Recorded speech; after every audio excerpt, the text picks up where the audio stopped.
Historically, many individuals and groups have faced marginalization, where they have been pushed to the outside of society and denied equal access to resources, opportunities, and recognition. This marginalization often occurs based on factors such as race, ethnicity, gender, or socioeconomic status. It then leads to social, economic, and political exclusion. As a result, marginalized communities experience discrimination, poverty, and a lack of representation. This then reinforces cycles of inequality and oppression. A group that has faced discrimination and marginalization is the Algonquin people of Canada. They have endured centuries of land dispossession, cultural erasure, and systematic injustice. The documentary called The Invisible Nation highlights the ongoing struggles of the Indigenous communities in Canada. It focuses primarily on the Inuit and First Nation and explores the lasting impacts of colonial policies, such as the trauma caused by residential schools, poverty, and a lack of access to healthcare and education. The documentary also exposes the government policies that attempted to erase Indigenous cultures and their way of life. One of its key themes is its resilience of the communities as they continue to fight for their rights, land, and cultural preservation. Despite historical and ongoing challenges, these communities are rebuilding and reclaiming what was taken from them, often in the face of legal and social barriers. We're now going to take a look at the history of the Algonquin people. Before the 16th century, they lived in harmony with their land, thriving through sustainable practices and maintaining rich cultural traditions. However, the arrival of European colonization in the 16th century marked a turning point as it disrupted the Algonquins' way of life through land disposition, forced assimilation, and violence. Additionally, the fur trade in the 17th and 18th century intensified these disruptions as European settlers encroached on the land and economic systems. This trade not only undermined the Algonquins' traditional ways of life, but also brought dramatic changes to their land.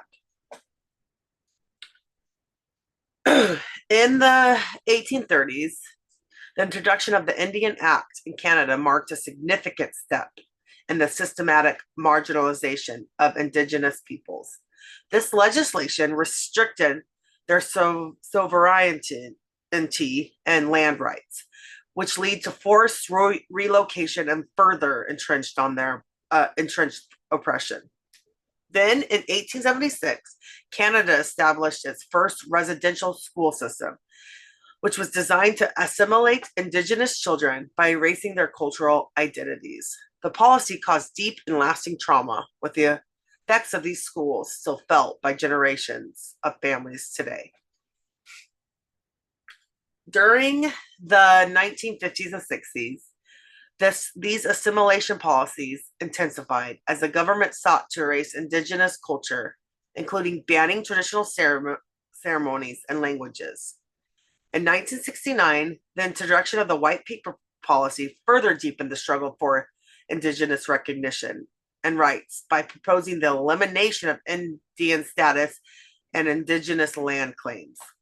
But then in the 1980s, there was a push for Indigenous self-governance as communities began demanding recognition and the right to self-determination. This period marked a turning point in the resistance to colonial policies. In 1996, the last residential school in Canada closed, but the legacy of trauma from these institutions continued to deeply affect Indigenous communities. Over a decade later, in 2008, the Canadian government formally apologized for the residential school system, acknowledging the harm they caused to Indigenous people and their families. Despite this apology, the long-lasting effects of these policies remain, as many Indigenous communities continue to heal from generational trauma inflicted by the system. Today, Indigenous communities in Canada continue to face ongoing battles for land rights, cultural preservation, and justice. Despite efforts to reclaim sovereignty and address historical wrongs, Systematic racism and marginalization still impact these communities. Indigenous peoples are engaged in legal and political struggles to protect their land from exploitation and to preserve their cultural heritage against the pressures of modern development. These issues are further compounded by the disparities in healthcare, education, economic opportunities. The fight for recognition and rights remains a crucial part of Indigenous activism and advocacy today. There are common biases that contribute to the continued marginalization of Indigenous people often include imbuing them as victims or stuck in the past, while failing to appreciate their cultures and worldviews on their own terms. There's also a tendency to see Indigenous people as needing external help rather than recognizing strength, their strength, resilience, and capacity to advocate for their own rights. These misconceptions limit a deeper understanding of the agency and a complexity within the Indigenous communities.